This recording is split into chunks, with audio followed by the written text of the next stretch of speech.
আসসালামু আলাইকুম। বার্তা বৈঠক সংবাদে বুলেটিনে স্বাগত জানাচ্ছি আমি উর্মিল মজুমদার। প্রথমে সংবাদ শিরোনাম। রাজশাহীতে কমতে শুরু করেছে পদ্মা নদীর পানি। গোপন বন্দিশালা, যেখানে বেঁচে থাকাই দুঃসহ যন্ত্রণার। রুশ হামলার সময় ইউক্রেনের F-16 যুদ্ধ বিমান বিধ্বস্ত, বৈমানিক নিহত। জোর করে পদত্যাগপত্রে সই নেওয়া হয়, বললেন ইসলামী ব্যাংকের সাবেক এমডি আব্দুল মান্নান। রেকর্ড গড়া সেঞ্চুরির পর থরপড়ে শ্রদ্ধা রুটের। এতক্ষণ শুনছিলেন সংবাদ শিরোনাম, এবারে যাব বিস্তারিত। রাজশাহীতে পদ্মা নদীর পানি কমতে শুরু করেছে। ভারতের পশ্চিমবঙ্গে ফারাক্কা ব্যারাজের গেট খুলে দেওয়ার পর নদীটির পানি গতকাল বৃহস্পতিবার 4 সেন্টিমিটার বেড়েছিল। আজ শুক্রবার সকাল থেকে তা আবার কমতে শুরু করেছে। গতকাল রাজশাহী পয়েন্টে পানির উচ্চতা বেড়ে হয়েছিল 16.34 সেন্টিমিটার। আজ সকাল 6টায় সেই পানি 2 সেন্টিমিটার এবং সকাল 9টায় আরও 1 সেন্টিমিটার কমেছে। রাজশাহী পানি উন্নয়ন বোর্ডের পাওয়া তথ্য মতে গত সোমবার সকাল 6টায় রাজশাহী পয়েন্টে পানির উচ্চতা ছিল 16.29 মিটার।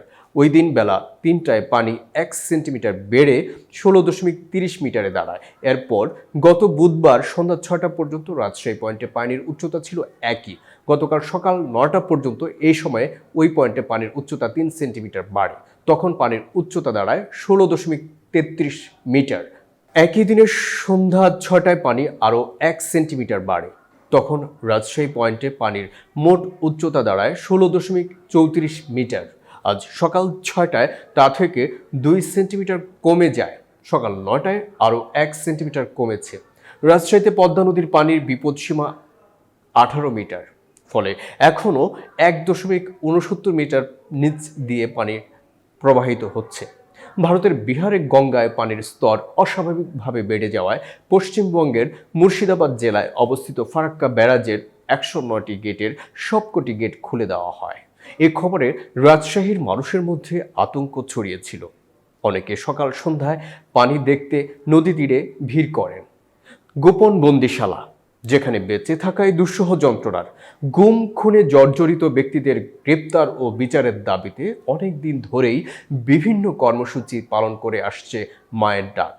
14ই আগস্ট জাতীয় প্রেস ক্লাবের সামনে মানববন্ধন করে সংগঠনটি ধরেই বেঁধে ফেলা হতো হাত, পা ও চোখ, মুখমণ্ডল ঢেকে দিত পুরনো হতো টুপি, নিয়ে যাওয়া হতো গোপন বন্দিশালায়।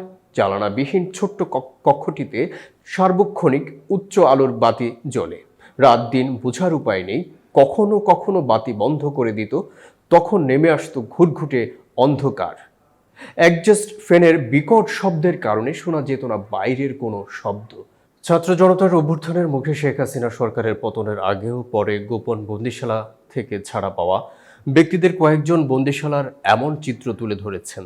তারা বলেছেন, ওই অজ্ঞাত বন্দিশালায় বেঁচে থাকাটা ছিল দুঃসহ যন্ত্রণার। সারাক্ষণ মৃত্যুর প্রহর গুনতে হতো, এই বুঝি বের করে নিয়ে যাওয়া হলো।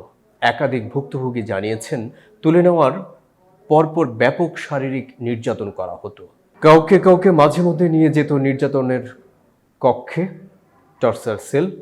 চোখ বেঁধে ও হাত করা পরা অবস্থায় শৌচাগারে আনা নেওয়ার পথে নির্যাতনের শিকার অন্যদের কান্নার আওয়াজ পাওয়া যেত।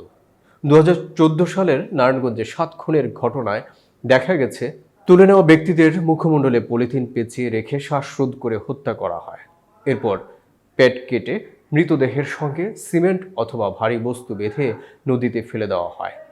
আবার কাউকে কাউকে লম্বা সময় পরে কোনো মামলায় গ্রেপ্তার দেখানো হয়েছে।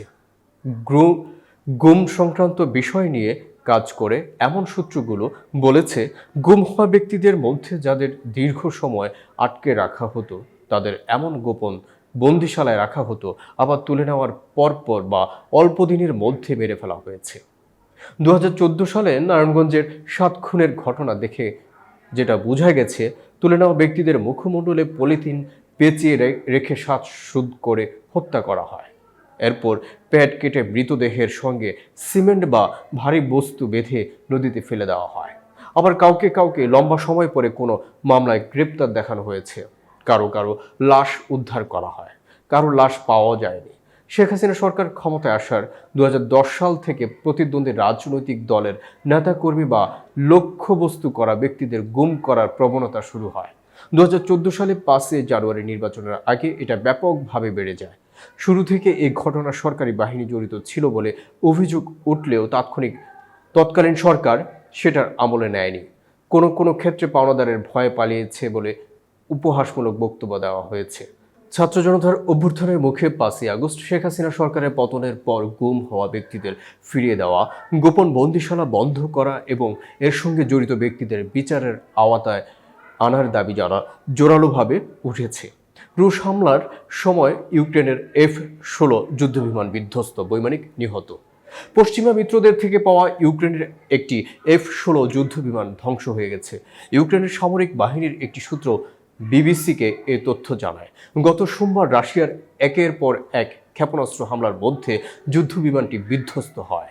এতে বৈমানিক ওলেকসিস মেস নিহত হয়েছেন বলে জানায় ইউক্রেনের সামরিক বাহিনী।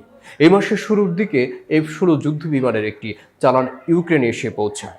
বিমানগুলোর একটি প্রথমবারের মতো বিধ্বস্ত হলো। এতক্ষণ আমাদের বার্তা বৈঠকের সঙ্গে থাকবার জন্য অসংখ্য ধন্যবাদ। নতুন নতুন সংবাদ ও তথ্য পেতে বার্তা বৈঠকের ইউটিউব চ্যানেল ও ফেসবুক পেজের সাথে যুক্ত থাকুন।